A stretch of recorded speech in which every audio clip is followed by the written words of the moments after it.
IPL 2025 ಕಳಪೆ batting ಅಲ್ಲ, RCB ಸೋಲಿಗೆ ಮುಖ್ಯ ಕಾರಣ ಇದು.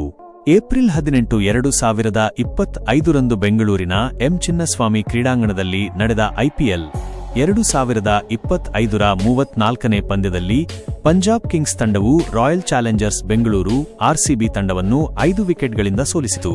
ಈ ಪಂದ್ಯದಲ್ಲಿ ಆರ್ಸಿಬಿ ತವರಿನಲ್ಲಿ ಸೋತದ್ದಕ್ಕೆ ಇದೇ ಪ್ರಮುಖ ಕಾರಣ.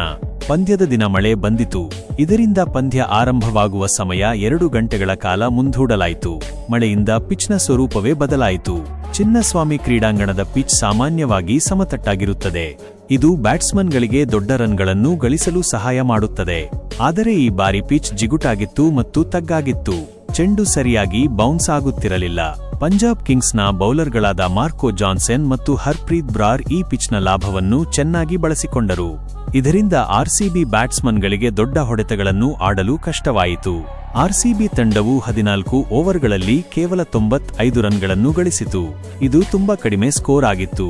ಆರ್ಸಿಬಿ ಬ್ಯಾಟ್ಸ್ಮನ್ಗಳು ಪಿಚ್ನ ಬದಲಾವಣೆಯನ್ನು ಅರ್ಥಮಾಡಿಕೊಳ್ಳಲಿಲ್ಲ. ಸಾಮಾನ್ಯವಾಗಿ ಚಿನ್ನಸ್ವಾಮಿಯಲ್ಲಿ ದೊಡ್ಡ ಶಾಟ್ಗಳನ್ನು ಆಡಲು ಸುಲಭ. ಆದರೆ ಈ ಬಾರಿ ಪಿಚ್ ಬೇರೆಯಾಗಿತ್ತು. ಆರ್ಸಿಬಿ ಆಟಗಾರರು ಆರಂಭದಿಂದಲೇ ದೊಡ್ಡ ಹೊಡೆತಗಳನ್ನು ಆಡಲು ಪ್ರಯತ್ನಿಸಿದರು. ಇದು ತಪ್ಪಾಯಿತು. ಅವರ ಬ್ಯಾಟಿಂಗ್ ವಿಧಾನವು ಪಿಚ್ಗೆ ಸರಿಹೊಂದಲಿಲ್ಲ. ಆರಂಭದಲ್ಲಿ ಆರ್ಸಿಬಿ ವೇಗವಾಗಿ ವಿಕೆಟ್ಗಳನ್ನು ಕಳೆದುಕೊಂಡಿತು. ಇದರಿಂದ ಅವರಿಗೆ ಒತ್ತಡ ಹೆಚ್ಚಾಯಿತು. ಪಂಜಾಬ್ ಕಿಂಗ್ಸ್ ಬೌಲರ್ಗಳು ಈ ಅವಕಾಶವನ್ನು ಚೆನ್ನಾಗಿ ಬಳಸಿಕೊಂಡರು. ಆರ್ಸಿಬಿ ತಂಡವು ಒಳ್ಳೆಯ ಸ್ಕೋರ್ ಗಳಿಸಲು ವಿಫಲವಾಯಿತು. ಇದು ಅವರ ಸೋಲಿಗೆ ಒಂದು ದೊಡ್ಡ ಕಾರಣವಾಯಿತು. ಪಂಜಾಬ್ ಕಿಂಗ್ಸ್ ತಂಡವು ಈ ಪಂದ್ಯದಲ್ಲಿ ಚೆನ್ನಾಗಿ ಆಡಿತು. ಅವರು ಪಿಚ್ನ ಸ್ಥಿತಿಯನ್ನು ಚೆನ್ನಾಗಿ ಅರ್ಥಮಾಡಿಕೊಂಡರು. ಅವರ ಬೌಲರ್ಗಳು ಚೆಂಡನ್ನು ಸರಿಯಾದ ಸ್ಥಳದಲ್ಲಿ ಇಟ್ಟು ಬೌಲಿಂಗ್ ಮಾಡಿದರು.